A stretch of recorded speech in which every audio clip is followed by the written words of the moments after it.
Eventos Canal Capital presenta Feria Internacional del Libro de Bogotá.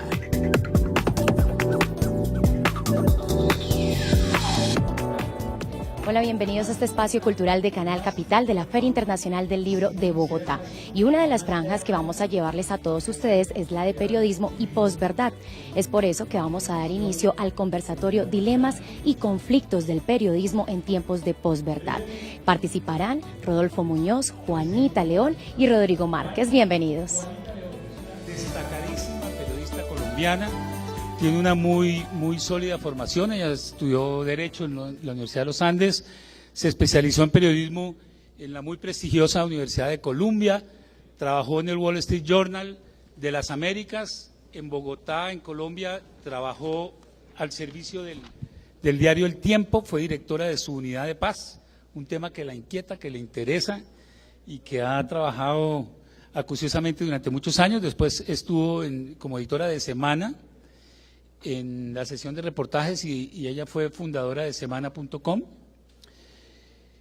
Fue a la famosa beca, el Nieman Fellow de Harvard, donde estuvieron el expresidente, estuvo Luis Alberto Moreno, el presidente Santos, ¿no?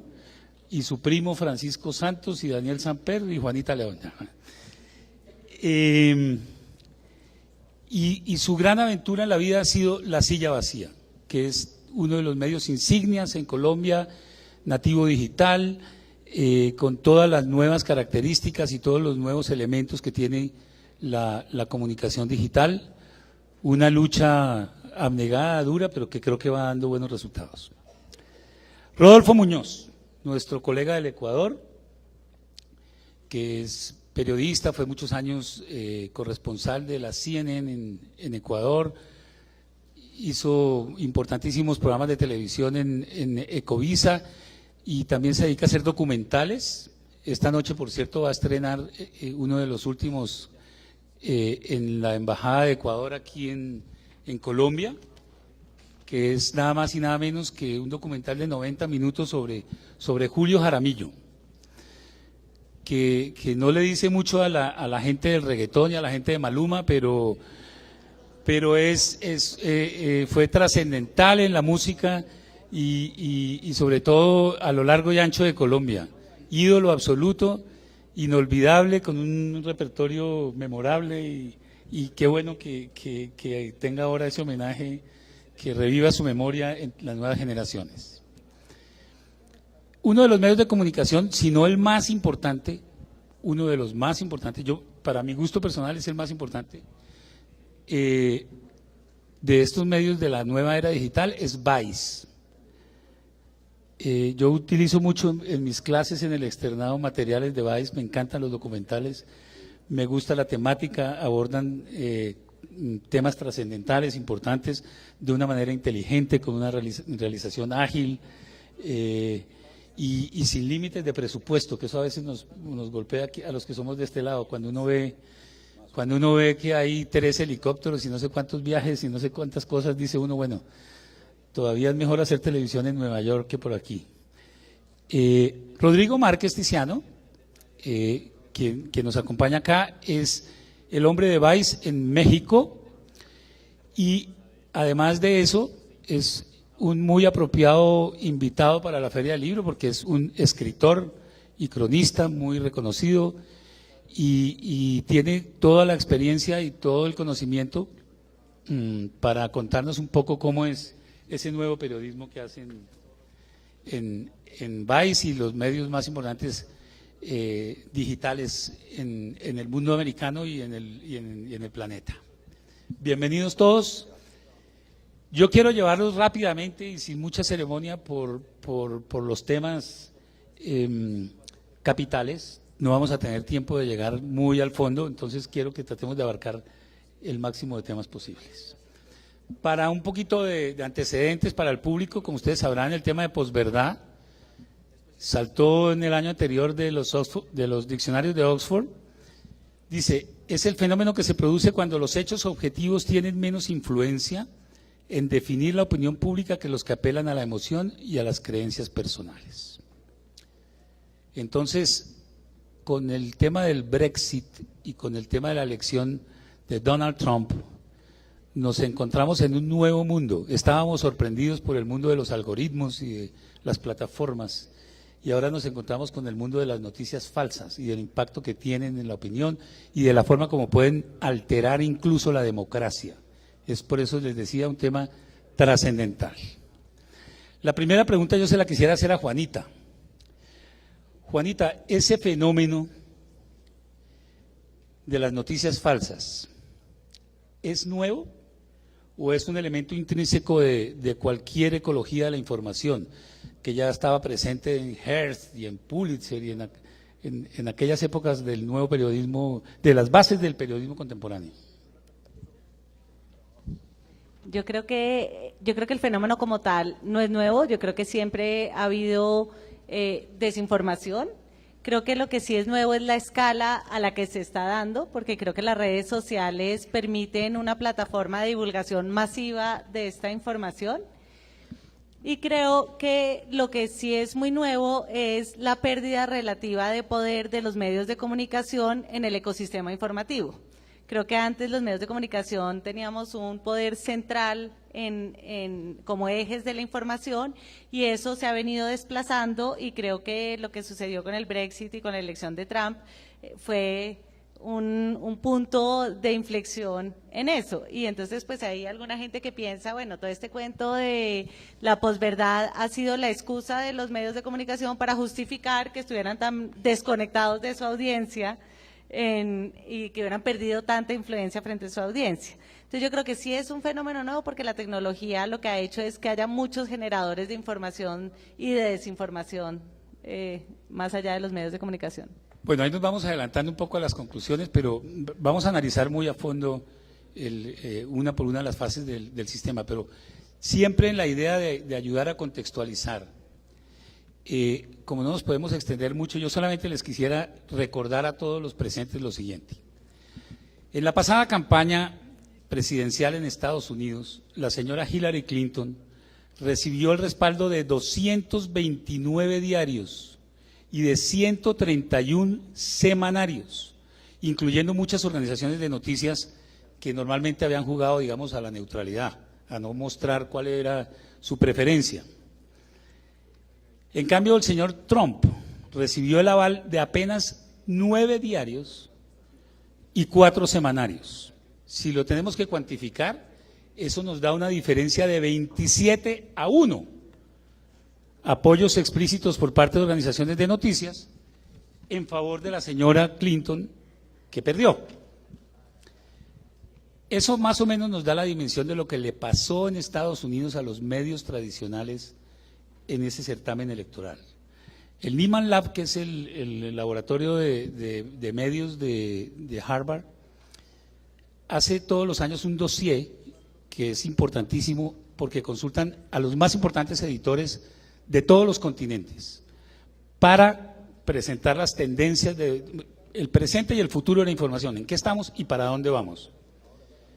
Y es una Biblia, le orienta a uno en todo lo que va a ocurrir. Este año, por primera vez, me pareció que su calidad técnica era un poco deficiente porque estaban enfermos con lo que pasó con la elección de Trump. No podían, el periodismo norteamericano todavía no se repone de la gravedad de lo que sucedió y estuvo casi que dedicado a eso. Entonces yo quisiera preguntarle a cada uno de ustedes lo mismo. El Brexit y el fenómeno Trump, ¿arrasaron el antiguo orden de la información? ¿Cuál creen ustedes que sea la verdadera dimensión y el verdadero alcance de ese fenómeno? No, yo no estoy seguro que haya sido ahora, justo, ¿no? Yo creo que desde la crisis económica del 2008, ese es el punto de inflexión para mí. Y también en Inglaterra, no nada más en América Latina. Yo qué sé, me parece que realmente el Brexit nos puso ante las cuerdas para poder, tú decías que ya no había lo de los algoritmos, ¿no? Pero a mí me parece que justo cuando ya no se puede cuantificar, ¿no? Y todo es un algoritmo que está reponiéndose una y otra vez, es muy complicado poder detenerse a ver qué sucedió, ¿no? Porque ¿quién es el que elige esta horizontalidad de la que hablábamos, esta dispersión de la información y de la desinformación?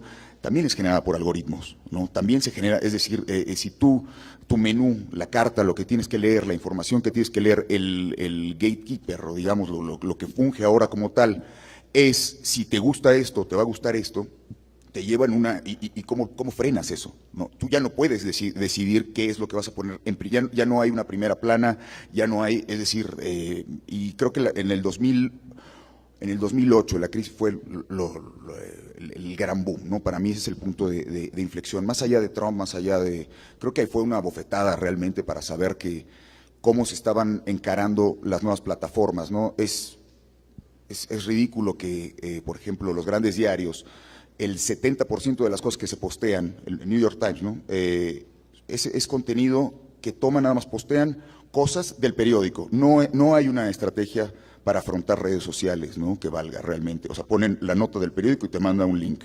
Es decir, no se ha sabido, ¿no? Y la inmediatez y los usuarios y esta horizontalidad, pues ha tomado el breaking news, ¿no? Ellos son los que lo hacen. Y ahora, ¿cómo te detienes para saber si es verdad, si es posverdad, si es ficción, que no es lo mismo que la posverdad? También se ataca mucho a la ficción, ¿no? Precisamente juega en otra liga, ¿no? Entonces, pero a tu pregunta, el 2008 para mí fue el año. También lo vamos a ver ahora en detalle. Bueno, yo creo y coincido con el colega mexicano que no es el 2008 el punto de partida para estar frente a este conflicto que nos termina arrastrando a todos. Desde hace mucho tiempo atrás teníamos periodistas que pretendían ser laureados, que buscaban Pulitzer, que buscaban todo tipo de reconocimientos y que también recurrían a la mentira.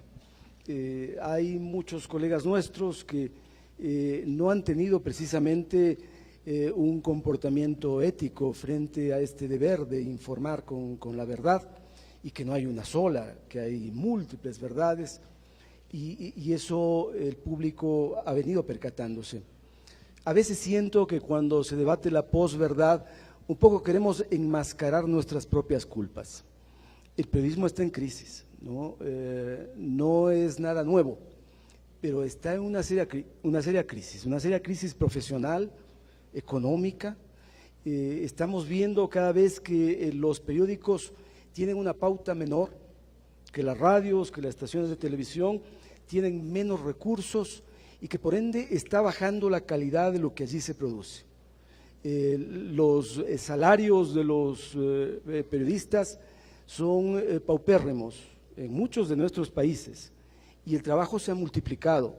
Hay periodistas que se han ido a la calle. En España cerraron hasta el año pasado más de 350 periódicos. Botaron a la calle a 12,000 periodistas y el público, que siente que le estamos mintiendo en muchos casos, decide alejarse. Hay un público crítico. Esta horizontalidad que nos han generado las redes, tengamos en cuenta que solamente en Facebook hay 1.000 millones de personas cada día conectadas y que tienen otra perspectiva de lo que es la comunicación y que están demandando calidad, que no pueden tragar fácilmente ruedas de molino, que están distinguiendo lo que ocurre y están diciéndonos en forma silenciosa y otros en forma abierta que no estamos trabajando bien y que incluso cometemos el error terrible de reproducir sin más ese conjunto de mentiras que hay en las redes. Mentiras muy bien fabricadas. Cuando citamos a Trump, no podemos decir que es simplemente un mensaje que él ha producido. Son equipos muy selectivos, de manejos inmensos de la política y de la comunicación que están construyendo falsas realidades, como el hecho de que el Papa Francisco habría dicho que votaría por Donald Trump, ¿no? Eso tiene un sentido profundo, no es nada sencillo. Hay Maquiavelo detrás de esa estrategia, porque quieren confundir, obviamente, a los electores y a través de los afectos, porque este cuento de la posverdad es afectar a la gente en sus sentimientos, en esos sentidos más profundos, y nos lleva pues a esta crisis que creo yo que no la vivimos de recién, que es una crisis vieja, ¿no? Y que realmente hay que tomarla en serio. Juanita, por favor. Lo mismo. Ya contesté. Pues ya yo hablé primero. Pero pues no, yo creo que lo que dije, yo creo que es una cosa, es un fenómeno, una tendencia de pérdida de credibilidad de los medios de comunicación que se ve acentuada. Pero disculpa, Sí. no, es que tú me has contestado el tema de si esto era nuevo o antiguo. Ahora el tema es si esto arrasó el orden de la información. Qué pena, sí. Yo creo que esto es el resultado o es otra etapa en un proceso de pérdida de credibilidad de los medios. Y yo creo que con Internet sí cambia totalmente el ecosistema informativo, porque antes los medios de comunicación éramos la principal y única fuente de información, y hoy en día cada una de las personas en este auditorio que está tuiteando sobre este evento está compitiendo con el periodista de Arcadia y con el periodista cultural del Tiempo y con el periodista cultural de Semana, y toda esa información lo va a recibir diferentes audiencias que van a decidir si le creen más a ellos que están haciéndolo en Facebook Live y contando pues el despiste mío de no saber cuál era la pregunta que me estaban haciendo, o la forma como lo va a cubrir el periodista del Tiempo, que seguramente va a omitir ese dato. Y eso obviamente que esa competencia en la información hace que de pronto el periodista del Tiempo pierda credibilidad, porque por una cosa de colegaje no me va a hacer quedar mal, cosa que a los jóvenes de allá no les importa. Entonces creo que eso hace que el ecosistema cambie, y que en esa medida, cuando crean una página web para decir que el Papa avaló a Hillary Clinton, la gente que le llega a su newsfeed de Facebook esa noticia con la misma tipografía, con la misma fotico, con la misma del New York Times, comienza a no distinguir si una tiene más credibilidad que la otra. Y eso sí arrasa con el orden informativo que tenemos hoy en día. Empata perfecto con lo siguiente que les iba a proponer, y es Emily Bell, que no sé si tú la conoces, que era la exdirectora digital del Guardian y que ahora dirige la unidad de periodismo digital en Colombia. Dijo en una conferencia en Cambridge hace unos meses que el ecosistema digital cambió en los últimos 5 años más que en los pasados 5 siglos.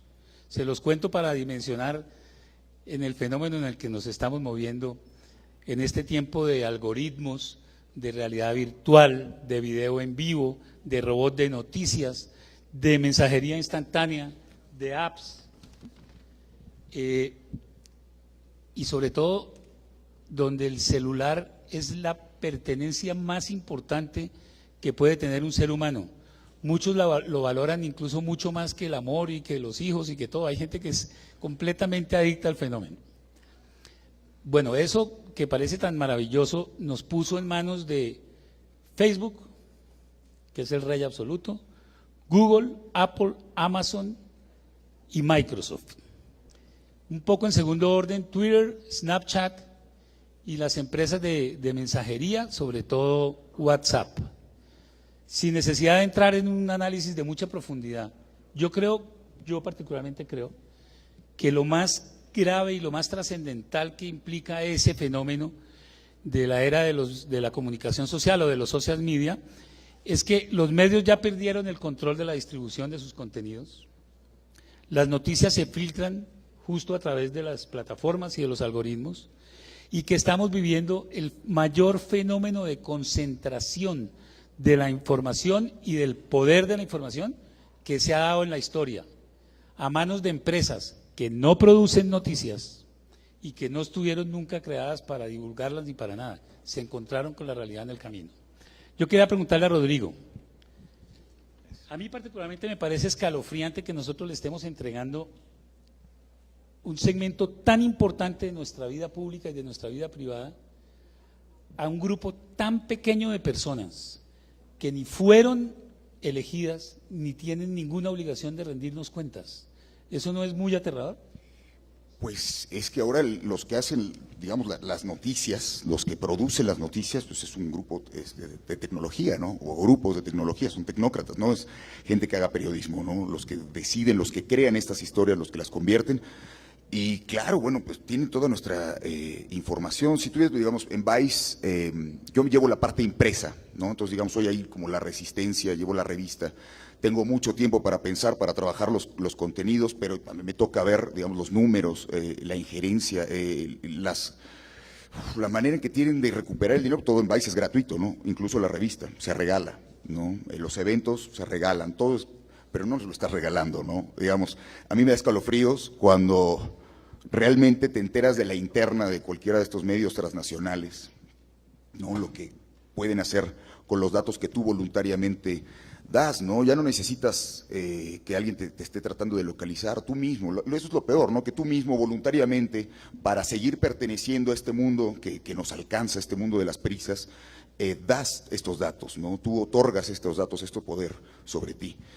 Yo creo que, digamos, O sea, el negocio es… no hay vuelta atrás, no sé cómo lo ven ustedes, pero para mí es escalofriante. El negocio es captar la atención de la gente y de ser posible fidelizarla, y entre más sepa vía los algoritmos de la persona, de sus gustos, de sus preferencias, de sus inclinaciones, pues es un objetivo mucho más seguro, más certero y más acertado para la publicidad. Claro, es como te eso, das cuenta que… es una esclavización y voluntaria, silenciosa. voluntaria por tus búsquedas, por tu huella, ¿no? La huella que tú vas dejando en la red.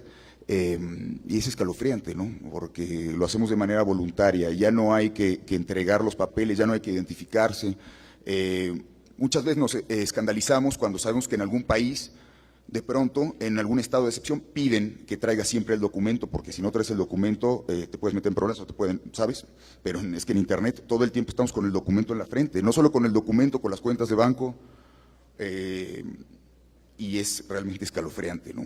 No sé. Para mí es ya no hay vuelta atrás, ¿no? O sea, ¿quién de aquí va a decir, cuando se diera cuenta de lo adentro que está una empresa, y tú dijiste Facebook, pero son muchísimas más, y ¿quién se va a salir, no? ¿Quién va a decir, bueno, apago el celular hoy? ¿Quién se va a desconectar? Sí, ¿Quién se va a desenchufar? Así es. Lo sabes, ¿no? O sea, no estoy diciendo nada nuevo, todo esto lo saben, lo han visto en ficción, lo han leído, se los han comentado, es verdad. ¿Y quién va a pagar su teléfono? ¿Quién se va a salir de esto? Entonces, yo creo que hay que buscar, y si el periodismo está en crisis, que lo está y desde hace mucho tiempo, tiene que ser desde adentro, ¿no? La manera en que se combata. No puedes apagar el teléfono, no te puedes salir, ¿no? Muchas gracias. Desde el punto de vista, Rodolfo, de la información, del oficio periodístico,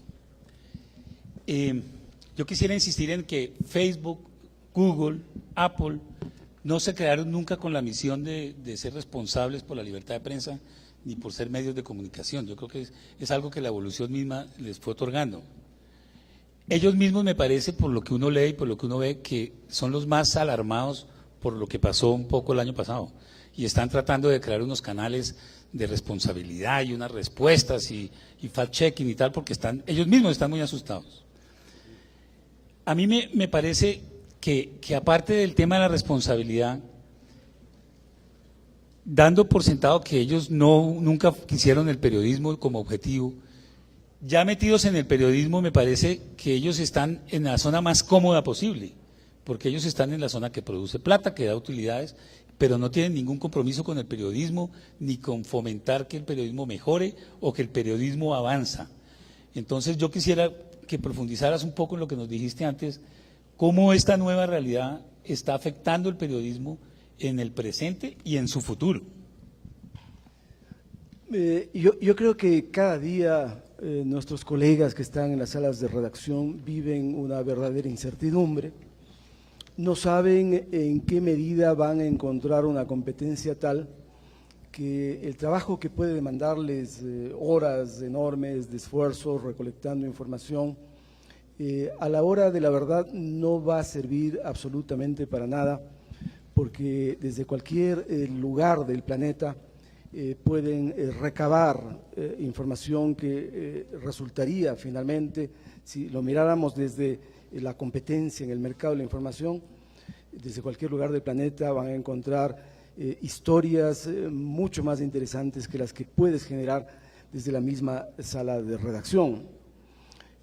Cuando yo trabajaba para la cadena CNN en español, debía recibir con cierta paciencia, aunque a rato se agotaba, llamadas a las 2 o 3 o 4 o 5 de la madrugada para decirme esto está ocurriendo en tu país, ¿no? Y claro, en principio yo estaba insatisfecho, pero entendía que finalmente en este proceso global que vivimos desde hace mucho tiempo, es imposible sustraerte y pretender una crónica sabrosa como las que hacía el Gabo, porque hoy hay millones, cientos y hasta miles de millones de personas que en el mundo entero están generando sus propias crónicas, sus propias historias de vida, y creo que en gran medida están contando historias más interesantes que las nuestras, ¿no? En el sentido de que transmiten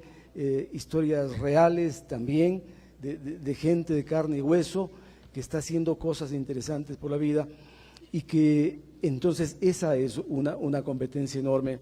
Pero me parece que esa competencia es buena para nosotros porque al mismo tiempo constituye un desafío. Aquí hay estudiantes de comunicación, lo cual me alegra muchísimo, están en un proceso de descubrir este oficio, esta profesión, y creo que harían bien en volver a leer a García Márquez, porque allí hay una serie de historias, unos abordajes que permiten finalmente que eso que tú produces, esos relatos que construyen no envejezcan, están allí presentes, siguen frescos. Hoy he encontrado aquí en la feria las crónicas de García Márquez clasificadas por tiempo, y realmente hay cosas inconmensurables. He vuelto a leer brevemente, ¿no? las antiguas crónicas, porque por cierto te cuento que tuve un encuentro fortuito con García Márquez, esas casualidades de la vida cuando las estrellas se alinean. Yo estaba en Cartagena y mientras paseaba en un coche, después de haber ido el día anterior a la Fundación Nuevo Periodismo en busca de libros y de cursos, el cochero me dijo, allí va el Gabo. Y dije, pero ¿cómo? Si el Gabo vive en México. No, el Gabo está ahora en Cartagena, esto hace 10 años, y entonces he corrido donde el Gabo y le he dicho, un momento Gabo, yo soy su lector, deténgase, ¿no? Usted es el responsable de que yo sea periodista, porque eso creo que a los de mi generación les ocurrió en gran medida. Entonces, me parece que en medio de esta varabunda, en medio de esta competencia desleal que podríamos tener, en medio de esta construcción de mentiras, todavía tenemos la posibilidad de producir un buen periodismo, un periodismo que le sirva a la gente y que, claro, también tendremos que insertarnos tecnológicamente, también tendremos que usar esos recursos, como se lo está haciendo en buenos sitios web, ¿no? Que nos darían la posibilidad de competir en mejores condiciones. Yo creo particularmente que Internet es la mejor cosa que le ha ocurrido al planeta en muchos sentidos, en muchas actividades, pero sobre todo en la democracia. Me parece, por ejemplo, que es ya épico todo lo que ha ocurrido desde, por ejemplo, la primavera árabe, las marchas de Hong Kong. Es una herramienta absolutamente fascinante, trascendental e importante, pero sí tenemos que ver el fenómeno con ojos críticos. Esa horizontalidad más sencilla y esa capacidad que tiene ya la gente de hacer visible su presencia y su opinión, que eso antes era absolutamente imposible, todo el mundo tenía que pasar por el filtro de los medios, pues es la que también al final condujo a este fenómeno de la posverdad, a lo que vimos el año pasado con Trump y en el Brexit, etcétera. Juanita, ¿qué hacer con esa infraestructura de la información que contribuye irremediablemente a la difusión de ambos tipos de fenómenos? Sí, yo lo que siento es que la audiencia va a tender a educarse frente y a comenzar a discriminar una cosa de otra, me parece, en defensa de Google y de Facebook, que a mí me parece que si bien son unos monstruos en términos de la cantidad de información que capturan y de la prevalencia que tienen en el sistema, también posibilitan que muchísima gente pueda divulgar su información y su opinión sin tener que ser amigo del dueño del periódico como era antes, ¿no? O sea, medios como La Silla no existirían jamás si no tuviéramos una plataforma gratuita de distribución como son Facebook y Google, y la mitad de los estudiantes en este auditorio no podrían seguramente nunca ejercer el periodismo si no fuera por Facebook y Google, que les va a permitir tener su propio medio, así sea chiquito, independiente, y contar lo que quieren sin tener que tener el permiso de Darío Arizmendi. Entonces me parece que eso sí democratiza muchísimo la información. Creo que las iniciativas que están teniendo ahorita Facebook y Google de aliarse con medios que hagan chequeado de las noticias y detecten cuando una noticia es falsa, y entonces cuando te llegue a tu newsfeed de una noticia en Facebook que ya fue chequeada por un medio y que diga esto es falso, eso va a comenzar a educar a la gente a no comerse entero la información, porque es que en realidad ahora, pues, después de lo de Trump, que este problema se volvió un problema gringo y por ende inmediatamente lo adoptamos como si fuera nuestro, nos parece gravísimo, pero pues digamos, antes en televisión también y en los medios impresos había mucha información que no era cierta y que la gente se la comía entera. Entonces yo creo que esto lo que pone en evidencia es que el lector tiene que comenzar a educarse y a comenzar a consultar más de un medio de comunicación, a comenzar a contrastar la información y comenzar a ser un poquito más crítico en lo que ve y en lo que lee. Rodrigo, Dígame. en la relación entre la curaduría algorítmica que usted hablaba hace un momentico, que hacen los medios sociales, y la que se hacía en los medios tradicionales, ¿cierto? Mucha gente tiende a pensar que la curaduría algorítmica es neutral, que ese mundo de los algoritmos es neutral. Entonces yo le pregunto a usted en su experiencia, ¿eso es así o tiene razón Lessing cuando dice que es la política plasmada en el código de programación? Total, lo hacen financieros, lo hacen tecnócratas, lo hace y todo que no es contable, ¿no? Es decir, también gente de management, ¿no? De gestión. Esos son los que están ahora haciendo la curaduría. Por supuesto que no es neutral, ¿no? Quien lo es, antes tampoco lo era, ¿no? Es decir, nunca ha habido eso.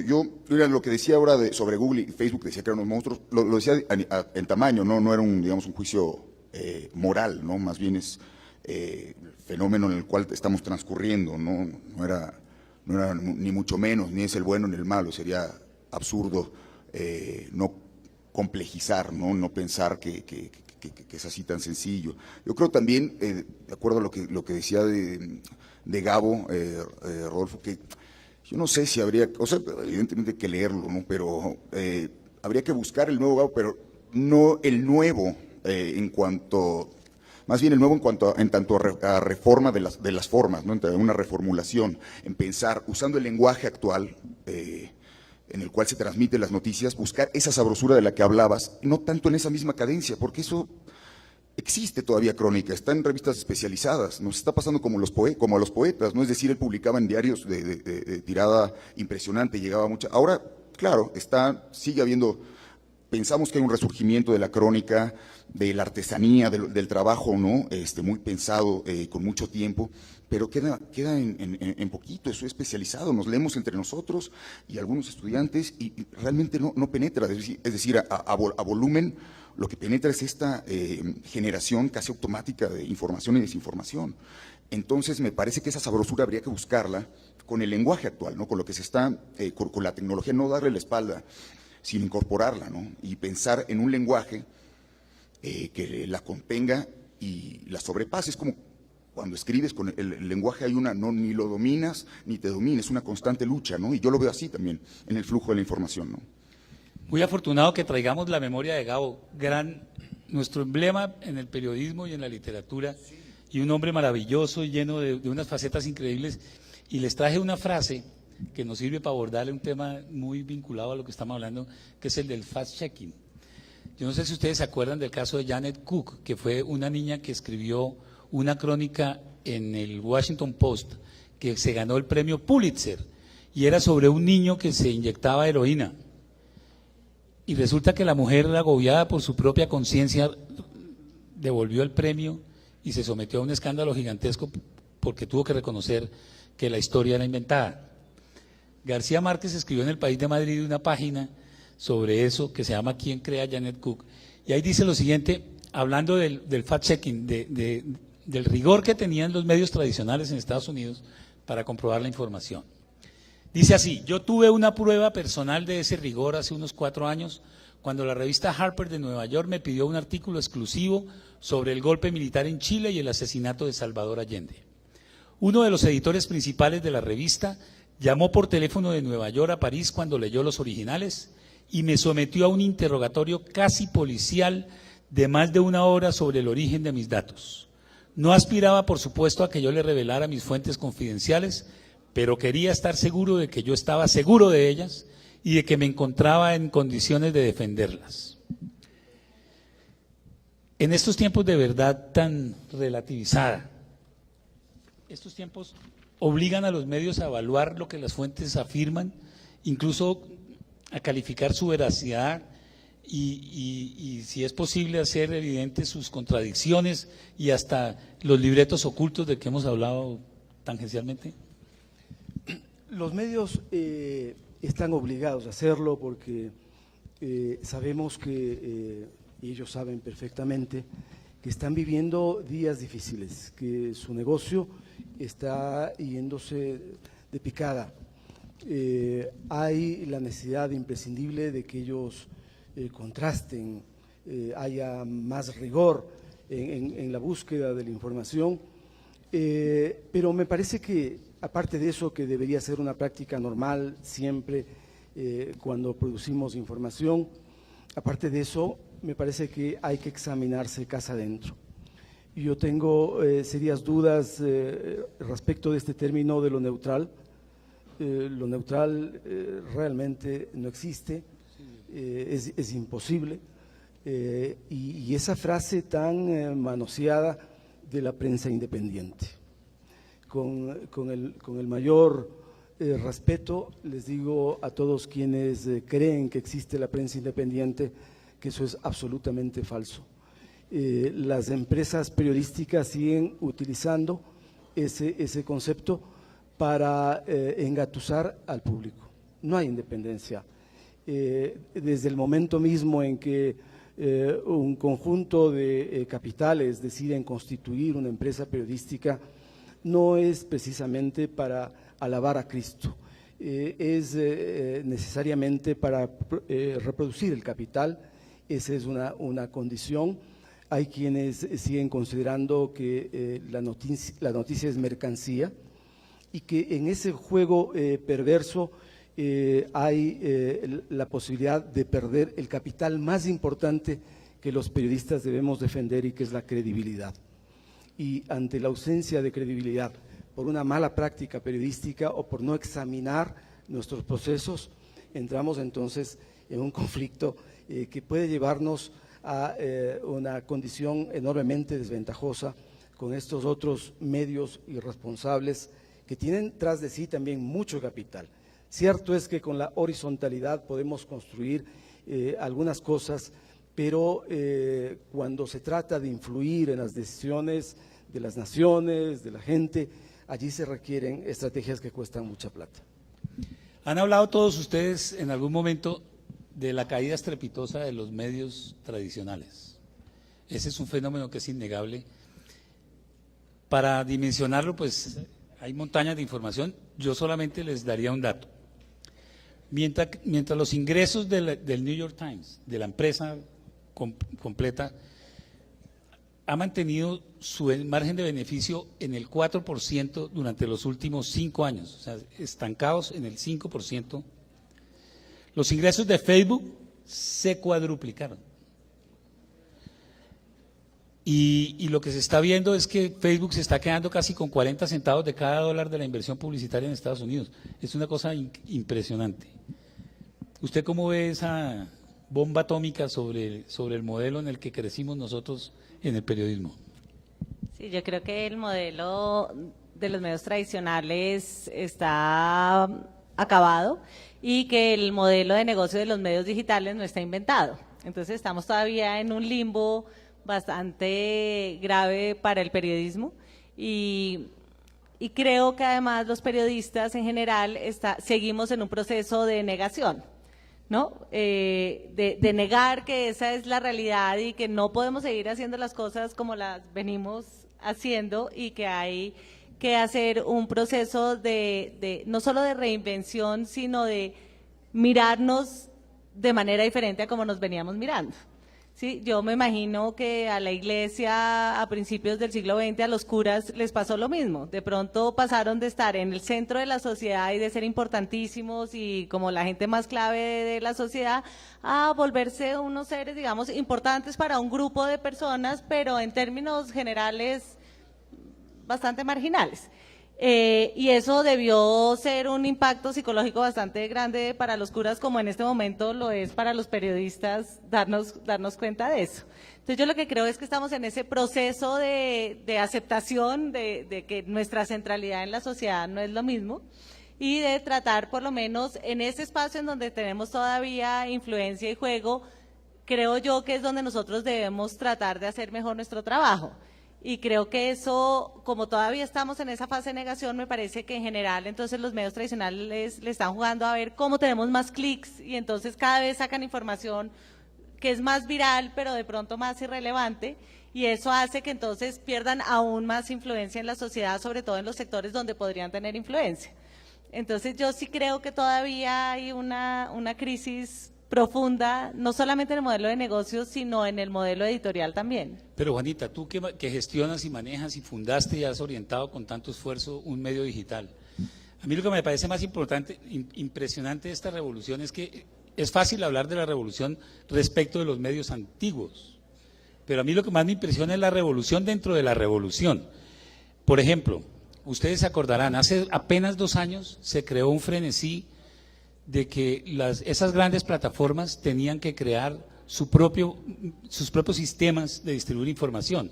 Entonces Facebook, que es la reina, 1.800 afiliados o como se llame, suscriptores, creó las noticias instantáneas y ahí se unió Vice y se unió New York Times y se unieron un montón de medios y eso fue importantísimo y le hicieron un gran lanzamiento. Y a mí me parece que esto sí que es increíble, es la revolución de los últimos días, esta ya no es de años, de los últimos días. Eso fracasó por los algoritmos. Los algoritmos empezaron a reportarle a esas empresas que a la gente no le interesan las noticias. La gente lo que quería ver era, antes de saber si hubo una explosión en Siria, la foto de su prima montando a caballo en Cajicá y cosas que son cotidianas y que son perfectamente cercanas a la vida de la gente. Y las empresas periodísticas, Vice, el New York Times, etcétera, que entraron a eso, se bajaron y se están quitando del caballo porque se dieron cuenta que eso no es por ahí y que estamos llegando a una realidad que es la que yo quisiera preguntarles a ustedes. Es que, mira, a la gente no le interesan las noticias o le interesan poquito. Y lo que pasa es que yo creo que el replanteamiento, y estoy muy de acuerdo con lo que dice Juan, es decir, si hablamos de responsabilidad hay que replantear qué significa la responsabilidad en el lenguaje de Internet y en la realidad en la que estamos, ¿no? Hay lagunas legales, morales, estamos en eso, estamos en un proceso, no podemos pontificar y decir esto es y tenemos que ir hacia allá, ¿no? Primero tenemos que entender el mundo en el que nos estamos moviendo, ¿no? Y no es esperar un segundo, irse a la atalaya y tratar de explicarnos, hay que entender sobre la marcha y hay que ir sacando respuestas sobre la marcha. Cambian las nociones éticas, cambian las nociones morales. Entonces, no sé, vaya, digamos, el medio establecido puede decir, ¿no?, que le considera que si aquí camarada, por ejemplo, publica algo y no es verdad, es una falta de responsabilidad. Creo que cambia. No es lo mismo como si lo publicara en un medio tradicional, ni siquiera es lo mismo si lo publicara en una página, en un portal de noticias. hay que replantearnos todas estas cuestiones, pero primero, no desde el periodismo, desde el medio en el cual nos desarrollamos, nos comunicamos, vemos entretenimiento, todo, ¿no? Todo pasa por ahí. Entonces, están cambiando todas estas cuestiones. No nada más es exclusivo del periodismo, ¿no? Es accesorio, ¿no? Sé que la mesa es de periodismo, pero vayamos un poco más allá, antes, ¿no? Estamos en Internet, estamos en la era del Internet, y ya no significan las mismas cosas que antes, ¿no? Este tipo de ni cuestiones ni legales ni morales, y está en tránsito, no está nada dicho todavía, no está cambiando día a día. Rodolfo tiene una zona de seguridad que no tenemos los otros, y es que él está con un pie en el periodismo y con el otro en el mundo del video. Creo que es el único aquí que está, digamos, con cierta protección, está detrás del burladero, porque lo que se está viendo es que el video es lo que predomina. A la gente lo que más le interesa, el texto no interesa mucho, a la gente lo que le interesa son las imágenes, y esa es la nueva revolución. El nuevo teclado es la cámara.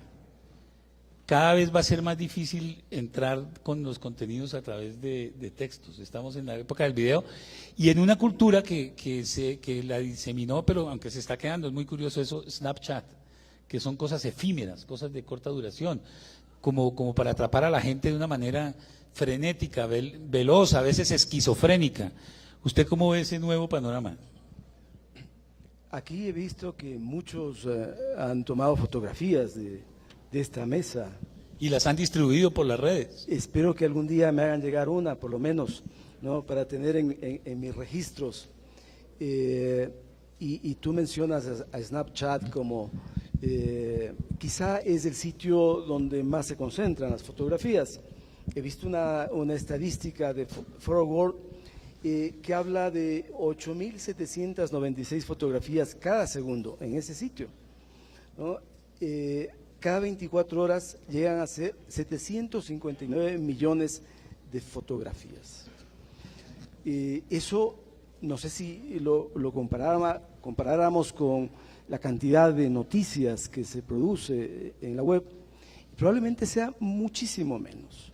Sin duda, la gente está haciendo hoy lectura de imagen, ¿no? En la fotografía estamos encontrando cosas realmente imposibles de ser narradas por escrito, y cada uno de nosotros, a partir de estos teléfonos inteligentes, hemos tenido la posibilidad de convertirnos en fotógrafos afamados, ¿no? Porque simple y llanamente hacemos un clic y nos encontramos con cosas que antes no habríamos podido siquiera pensarlo.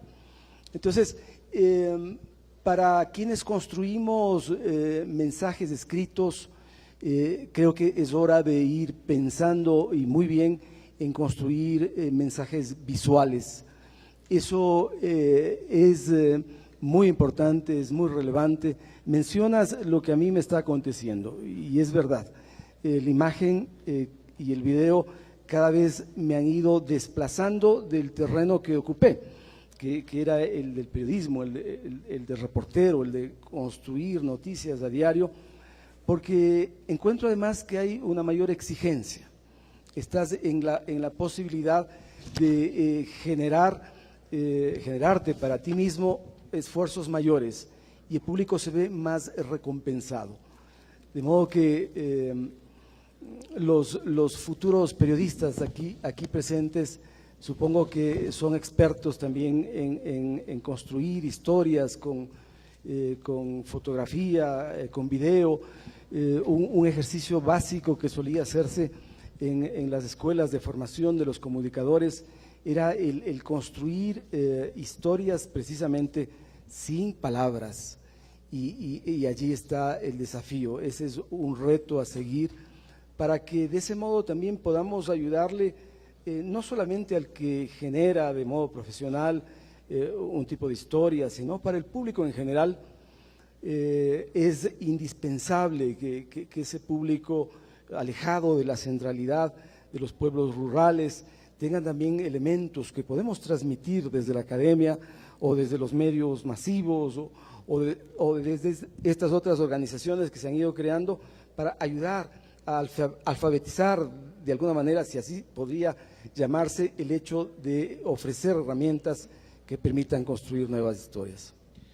Otro tema del que han hablado los tres y que había anunciado que lo profundizaríamos con su ayuda es el tema de que el mundo realmente, como bien lo dijeron ustedes, cambió después del año 2008. Yo creo que es evidente que en el planeta crece la inconformidad por la inequidad, por la desigualdad de ingresos, crece el resentimiento, y entonces las redes sociales se vuelven un receptáculo, como en esencia lo son, de emociones, de sentimientos, a veces de desahogos, sobre temas como el racismo, la xenofobia, la homofobia, el machismo. Ese fenómeno, ¿usted cómo lo ve en Colombia? Juanita, vamos a hacer un pequeño temita colombiano. En este momento, en la Colombia de Odebrecht, ¿qué va a pasar con las redes sociales y los escándalos de nuestro presidente y de nuestros partidos y de nuestra clase política? Yo creo que el escándalo de Odebrecht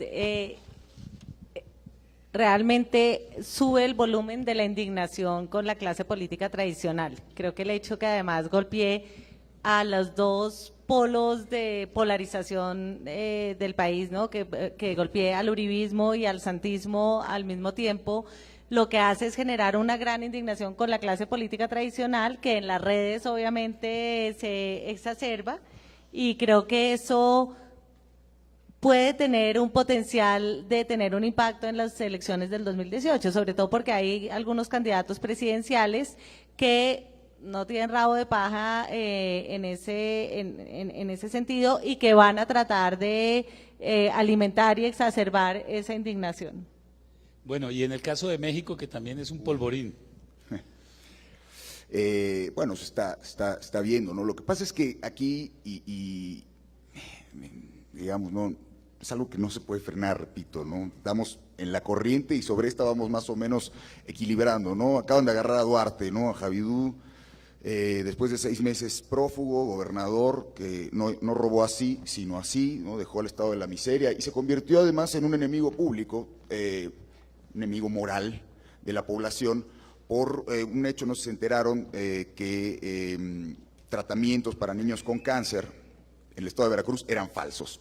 Por supuesto que hizo muchas otras atrocidades, hay desaparecidos, periodistas desaparecidos, muchos muertos, corrupción en niveles, ¿no? Pero ese detalle lo convirtió en un villano, ¿no? Lo polariza, lo vuelve Gaddafi, lo vuelve Hussein, lo vuelve, ¿no? Entonces, y todo mundo, digamos, se analizó todo el fenómeno y todas las redes sociales estaban volcadas. Sucedió cuando lo agarran en Guatemala, pasa un carnal y le da un zape. O sea, le dan una colleja así, cuando va pasando lo llevan detenido. Eso es lo que tomó toda la discusión, pero no nada más de las redes, la gente opinaba, las columnas en los medios tradicionales iban sobre eso, sobre los que querían hacer un simbolismo del país, y al final no se estaba hablando de nada de lo que realmente, a mi parecer, importaba, ¿no? Con Duarte se hablaba del zape, y a partir del zape ya se desgranaba, ¿no? Entonces, pues sí, va a seguir, para mí eso es una distracción, ¿no? O sea, a mí, para el que le dio el zape, que se le considera un héroe nacional, para mí es un enorme, lo aprovecharon, ¿no? O sea, realmente se fue a eso y no a todas las terribles cosas que cometió, ¿no? Es el zape. Y entonces ya se empezó el debate, ¿no? Si es presunto culpable, entonces no puede ser sometido a estas humillaciones. Eso no es lo importante, ¿no? Lo importante sería seguir el proceso sin este tipo de ruido. Pero, ¿cómo lo detienes? Tú lo puedes detener desde tu medio, pero si no te subes a tratar de hacer una explicación semiológica del zape, o de cualquiera, estás fuera. Y eso hace unos, me encargo, yo hago la impresa, ¿no? En Vice, y de pronto colaboro en el .com, ¿no? hace poco sucedió una cosa terrible de machismo, ¿no? De un tipo que dijo, un ex miembro del 68 del movimiento estudiantil, dijo unas cosas terribles, ¿no? Sobre una violación, que casi dijo que ella se lo había buscado, un académico de la UNAM. Entonces me llaman para que hiciera un texto. Él se escuda diciendo que en la literatura hay muchos casos precedentes. Pues sí, bueno, la literatura y el cine, ¿no? Digamos como, vale la pena recordar eso de Goethe, ¿no? Que decía que al final una novela o la literatura es una epopeya subjetiva, ¿no? Donde el autor se da permiso de contar desde sí. Pero este no es el caso, ¿no? Me piden hacer una especie de enumerar estas cuestiones de la literatura, donde, o sea, tratar de negar lo que había dicho, y a mí lo que me preocupaba era por qué estamos haciéndole caso a esta parte, ¿no? Ese no es el problema, no es lo que dijo de la literatura, no partamos desde ahí. Esa prisa, esas ganas de darle la vuelta también nos llevan y nos pierden en algo que inevitablemente sucede, ¿no? Pero nos quita la atención de lo importante. Bueno, y el caso de nuestra hermana República, que acaba de pasar unas elecciones dramáticas, están en un periodo postelectoral también muy encendido y muy polémico. ¿Cómo ve usted el panorama ya? Las redes sociales, no cabe duda que están insertas en la vida política. Creo que todos de una u otra manera quieren aprovechar estos recursos.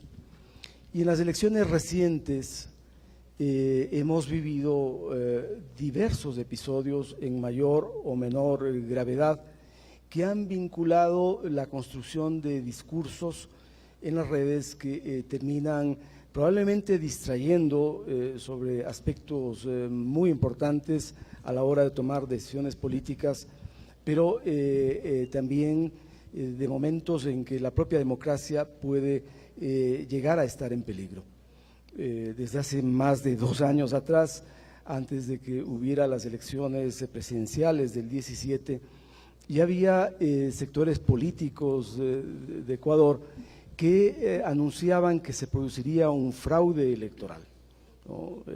Siempre pensamos que ese tipo de políticos probablemente debían adivinar el futuro, porque podrían hacerse un buen dinero, ¿no? Si prevén cosas que van a acontecer 2 años después. Y esos políticos perdieron las elecciones, ¿no? De manera inobjetable, elecciones auditadas por UNASUR, por la OEA, por un sinnúmero de organismos internacionales que lo menos que podemos hacer es otorgarles credibilidad. Además, con un sistema electoral muy exigente en mi país, donde tú puedes constatar fehacientemente qué pasa con cada acta electoral de cada junta donde se han receptado los votos. Es muy simple, quien sabe elementalmente sumar y multiplicar puede tomar cada acta, contarla y llegar a una conclusión de qué ha acontecido. No obstante, los que perdieron las elecciones insistieron fundamentalmente a través de las redes en su tesis de que las elecciones habían sido burladas para ellos y que vivíamos en un estado de ilegitimidad.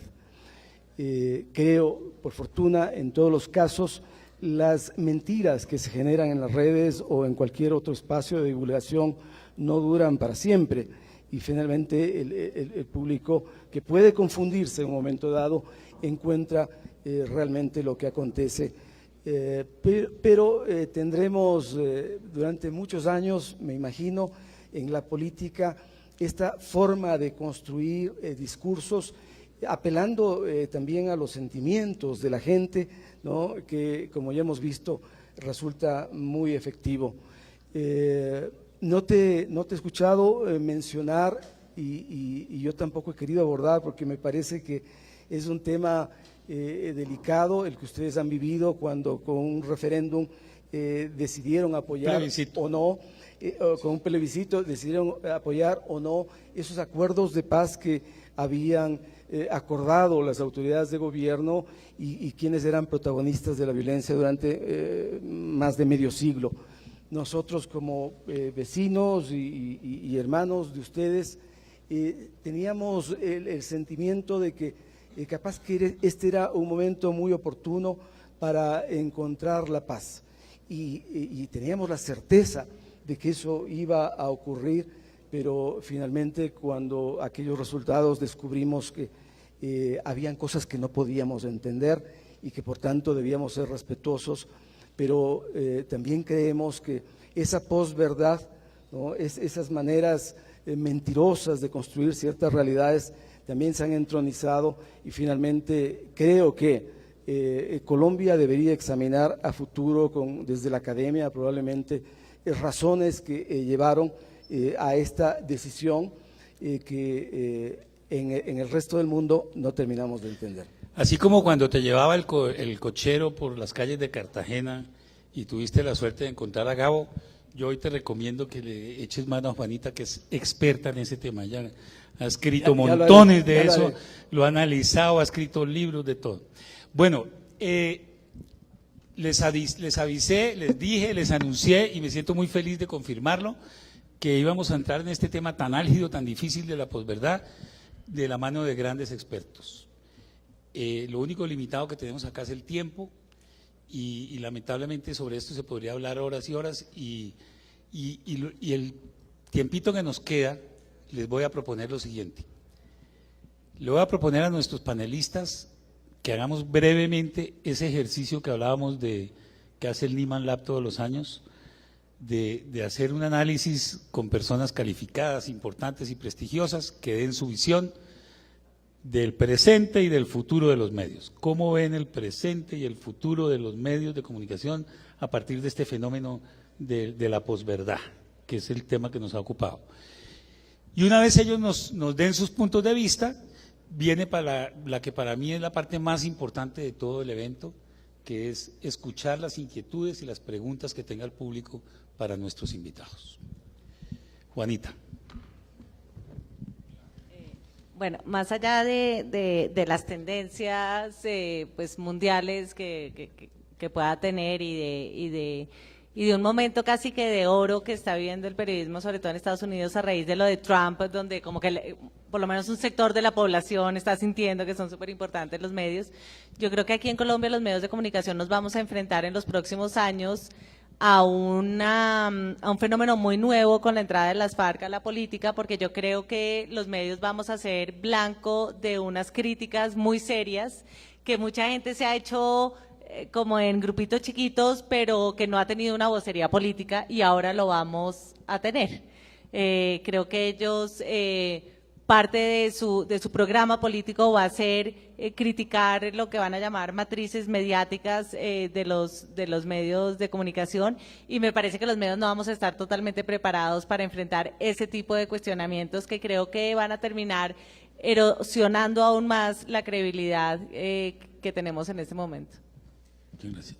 Yo creo que en México estamos todavía pre-Trump, ¿no? Creo que con el proceso electoral que viene, justo se va a revivir en las redes sociales y en los medios digitales lo que ocurrió, ¿no? Nos vamos a dar cuenta de que tampoco importa tanto, tampoco la opinión, no se conoce tanto a su audiencia, a nuestra audiencia como creemos, y va a ser un proceso duro, ¿no? Enfrentarse con eso, ¿no? En México, en el resto de Latinoamérica todavía se cree, ¿no? Que al no tener o tener una gran población con un acceso limitado al Internet, eso es un arma de doble filo, porque justo no conoces a tu audiencia, ¿no? Todo esto de que hablábamos, de los conoces, tú les das, te pones el documento aquí, pues en nuestros países no tanto, nos vamos a dar cuenta de eso y se va a repetir un poco. Para mí, lo que sucedió con Hillary, con Trump, va a volver a suceder, nos vamos a dar cuenta de que no va a haber alternancia, ni de coña va a haber alternancia, ¿no? Ecuador. Bueno, yo creo que este es un momento especial para quienes seguimos en el mundo del periodismo. Hay desafíos inmensos en cada uno de nuestros países. Debemos entendernos que ya no solo somos ese espacio territorial que tiene determinadas fronteras, que somos más un mundo global, y que por ende lo que se haga en Colombia repercutirá en Ecuador o repercutirá en México, porque así estamos en este momento enfrentando la cotidianidad. Y Germán, creo que tenemos la obligación de replantear principios sencillos que ha tenido el periodismo. Hay que reconocernos realmente como intermediarios de la comunicación, intermediarios respetuosos. Debemos dejar a un lado una suma de divismos que también en la prensa han ocurrido. Yo veo con desesperación cómo los propios periodistas se convierten en figuras y terminan siendo entrevistados entre ellos mismos y desprestigian su rol auténtico. Entonces, con esta competencia enorme en las redes, con esta falta de profesionalismo, con esta utilización que hacen los políticos de la comunicación, es necesario, indispensable, si no queremos desaparecer como parte de las profesiones o del quehacer que tiene la humanidad, tenemos que volver a nuestras raíces, a nuestros orígenes y desde allí ir batallando con la tecnología y también batallar contra las mentiras. Yo quiero apoyar brevemente, pero con mucha fortaleza, esa posición, trayéndoles un dato que me parece sobrecogedor.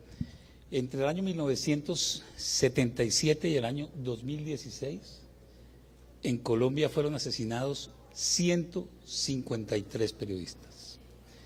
Y recientemente, con motivo de una conferencia sobre periodismo en época de posconflicto, ya no de posverdad, sino de posconflicto, me encontré una frase simple que dice: una de las medidas de autoprotección más eficaces de un periodista consiste en ejercer un periodismo ético y de calidad, que es más o menos lo que tú nos quisiste decir. Quisiera pedirles muy atentamente que le demos un gran aplauso a nuestros invitados.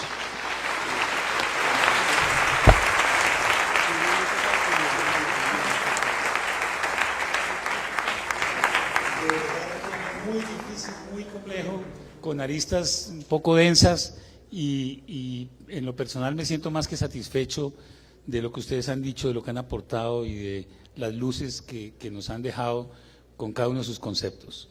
Estamos listos a escuchar sus preguntas. ¿Quién tiene alguna pregunta? Ya. Buenas tardes a todos. Yo le quiero preguntar a Juanita León cómo percibe ella que se manifestó el fenómeno de la posverdad en el cubrimiento que le dieron los medios de comunicación al plebiscito del 2 de octubre en Colombia. Tú no nos dijiste tu nombre ni qué estudias. Mi nombre es Verónica Ucros, yo soy estudiante de la maestría en periodismo de la Universidad del Rosario. Muy bien, gracias, bienvenida. Mira, frente a tu pregunta, yo creo que el cubrimiento del plebiscito, pues supongo que los académicos lo estudiarán como de manera más sistemática, pero lo que yo siento que pasó es que la mayoría de los medios se alinearon totalmente con el sí, porque ideológicamente realmente estaban y creían, y yo me incluyo entre los que creo eso, que el proceso de paz, digamos que firmar el acuerdo de paz era lo que más le convenía a Colombia, pero creo que también porque muchos medios tienen una gran alineación con el presidente Santos y con su gobierno y creo que esa alineación además se ve fortalecida por una cantidad de pauta que ha invertido el gobierno en los medios de comunicación. Entonces creo que el hecho de que es conveniente comercialmente, pero además ideológicamente ellos genuinamente creían que el sí era lo que más le convenía a Colombia, creo que hizo que la alineación fuera absoluta y abierta con el sí de la mayoría de los medios de comunicación. Eso creo que hizo que muchos ciudadanos sintieran que la información que les estábamos dando sobre el proceso de paz no era totalmente objetiva, o por lo menos que no recogíamos lo que emocionalmente muchos colombianos sentían que era malo del acuerdo de paz. Y eso hizo que las cadenas de WhatsApp se volvieran fundamentales en ese proceso, sobre todo el movimiento que se comenzó a generar a partir de la iglesia, de los movimientos cristianos y de las asociaciones de padres de familia, con el tema de la ideología de género. Eso tuvo una estrategia súper deliberada por WhatsApp y creo que eso tuvo una gran influencia también en el voto final de la gente. Nosotros a raíz de eso en la silla vacía lo que decidimos fue, nosotros llevamos haciendo detectores de mentiras desde hace como 4 años, que detectamos como el discurso que Uribe dijo tal cosa, que Santos dijo tal cosa y decimos esto es cierto, esto es exagerado, bueno. Pero ahora comenzamos a detectar cadenas de WhatsApp. Entonces la gente nos manda las cadenas que le llegan y nosotros hacemos chequeado de si es verdad o no lo que están diciendo y se lo devolvemos a la persona para que lo devuelva a las cadenas de WhatsApp. Y desde que comenzamos a hacer eso, realmente es un poquito asustador ver la información que circula en las cadenas de WhatsApp, porque cada vez son más sofisticadas, cada vez parece más cierto lo que están contando, pero realmente hay muchísimas, digamos, afirmaciones engañosas y eso es así como la gente se está enterando. Entonces creo que en el plebiscito para Colombia fue el equivalente del Brexit y de lo de Trump en Inglaterra y en Estados Unidos. Muy bien. Buenas tardes, Carlos Sanabria, periodista y profesor de la Universidad Externado de Colombia. Una reflexión y una pregunta.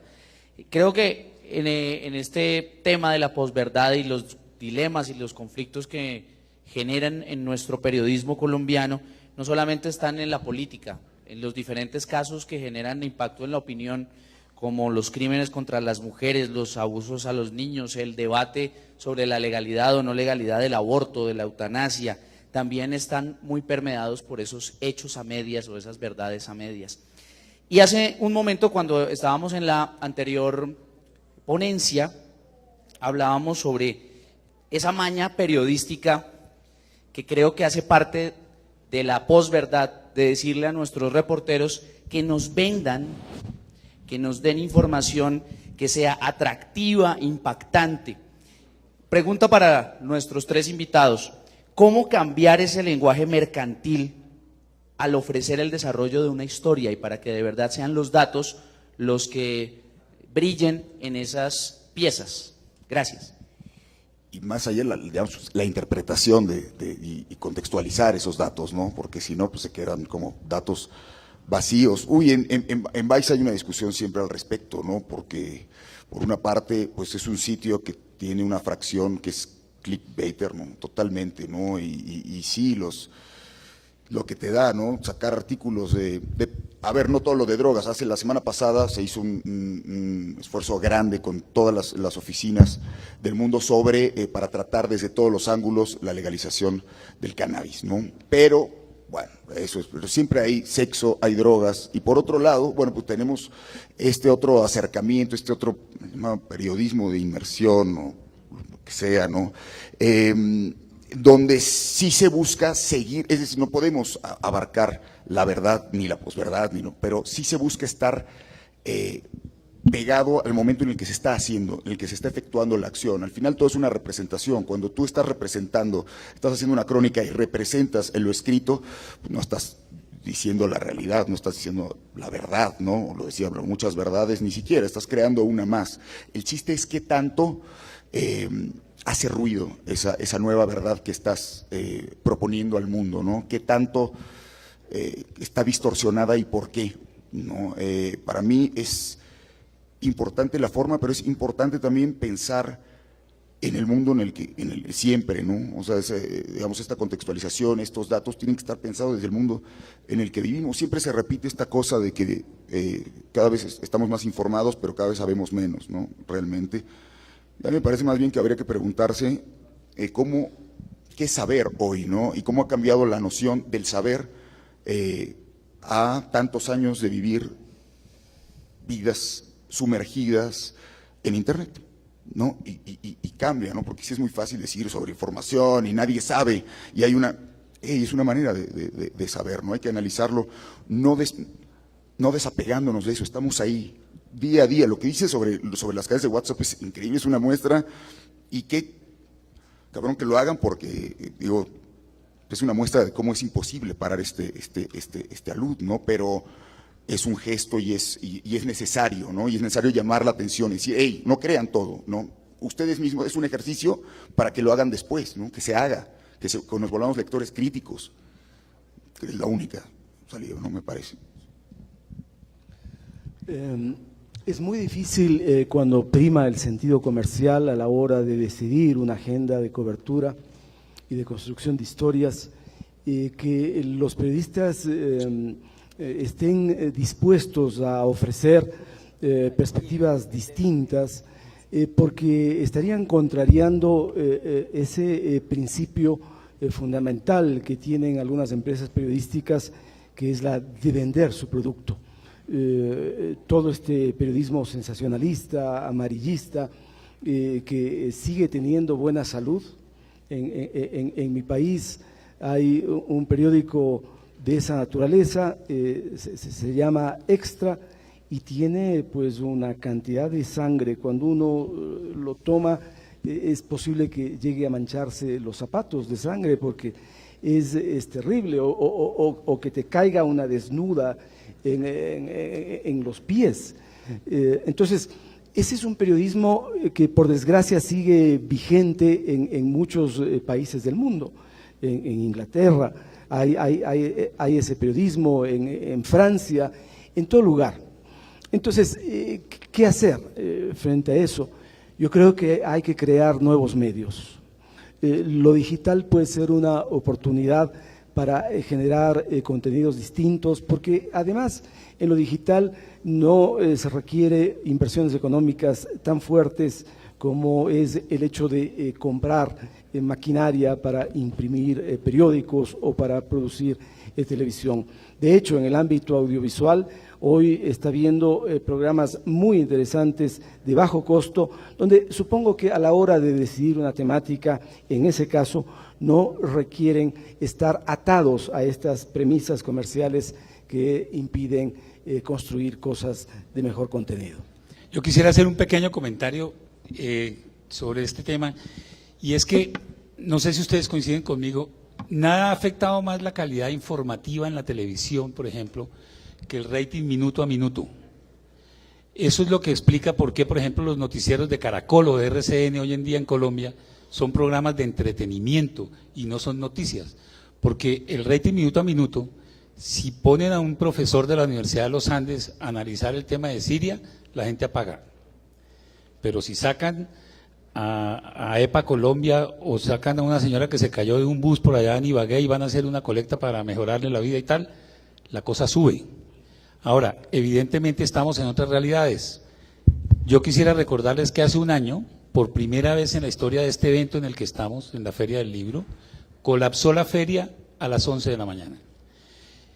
Es un sitio donde este año tenemos a Coetzee y a Naipaul, pero aquí ha venido Vargas Llosa y vino García Márquez, y han venido muchos de los más importantes escritores del mundo.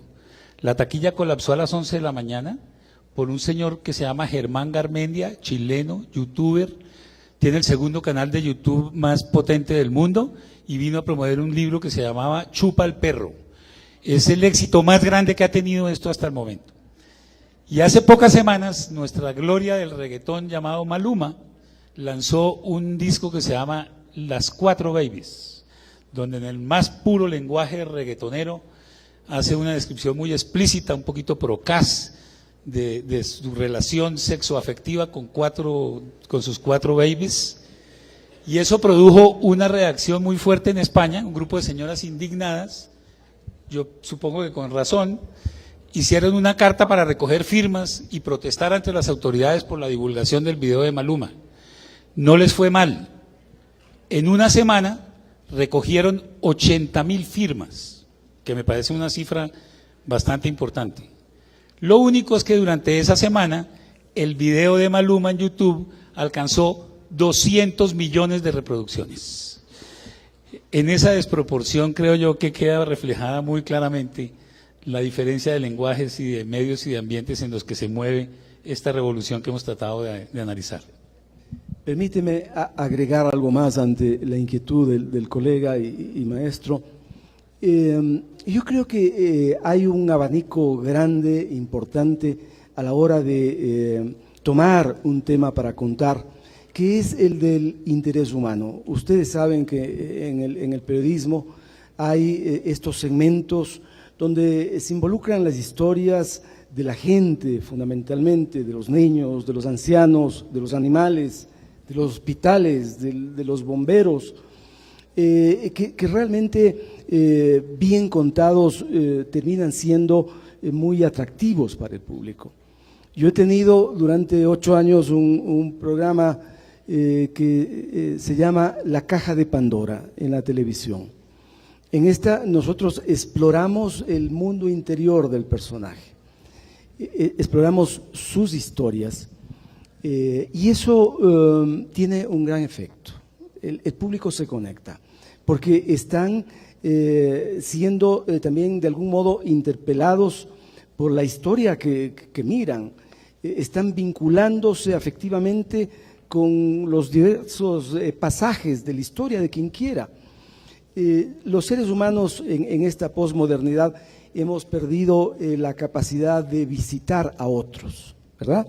Ya eso no ocurre, es como algo medio antiguo, pero creo que desde la televisión o desde la prensa escrita o desde la radio, donde la pantalla es más grande todavía, es posible contar historias humanas que terminen siendo efectivas, que rindan también comercialmente, porque claro, hacer cosas para perder dinero tampoco es que es atractivo, pero sí podemos encontrar ganchos y uno de los ganchos principales, entendiendo nuestra condición de seres humanos, con esperanzas, con frustraciones, con alegrías, con penas, todo eso que nos transmiten las telenovelas, ¿no? También en los géneros periodísticos es posible contar historias que atrapen al público.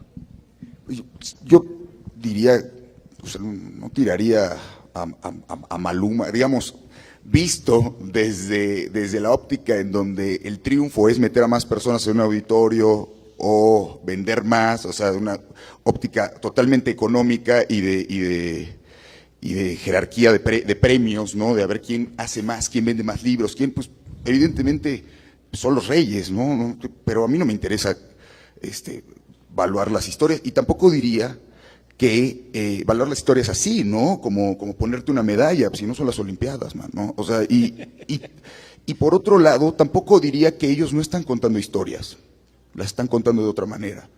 Yo sí me detendría siempre ahí a no desdeñar, digamos, estos fenómenos, ¿no? Ni pensar que son superfluos, porque están sucediendo, maestro, y sea por volumen, sea por masa, no podemos ponernos en una palestra y decir y enjuiciarlos, incluso hasta moralmente. Ni que la razón la tenemos nosotros. Ni que la razón, porque está sucediendo. A ver, para mí el problema es ponernos en la misma, digamos, pensar que esa es la única, ¿no? La cuestión económica, la cuestión mercantil, es la única, el único igual al triunfo, ¿no? O por qué tendría que triunfar, por qué.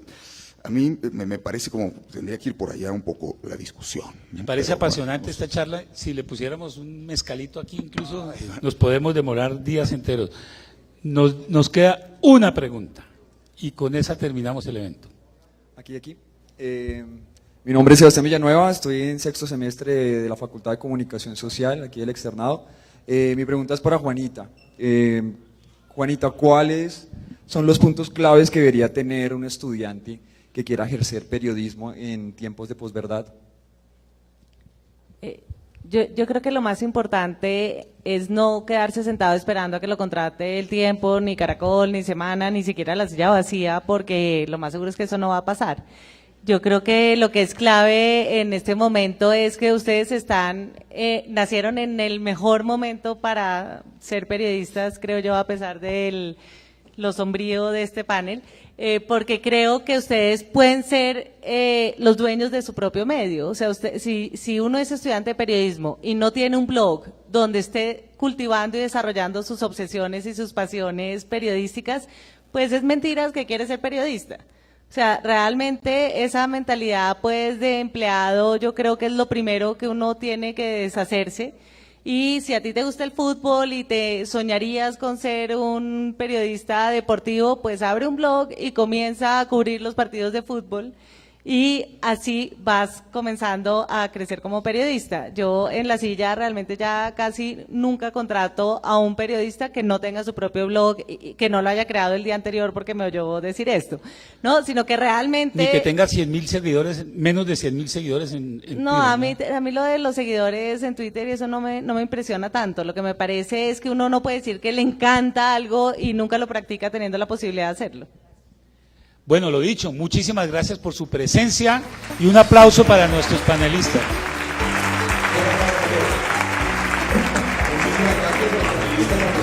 Y esto fue Dilemas y conflictos del periodismo en tiempos de posverdad. Y esto hace parte del Encuentro Internacional de Periodismo que se lleva a cabo aquí desde Corferias, por supuesto, en la Feria Internacional del Libro de Bogotá. Y nosotros, Canal Capital, somos el canal oficial de la Filbo. Hasta pronto.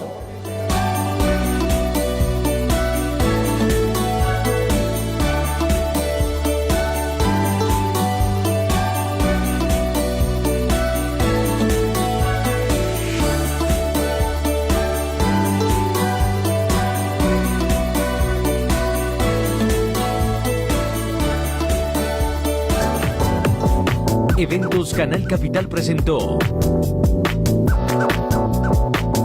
Feria Internacional del Libro de Bogotá.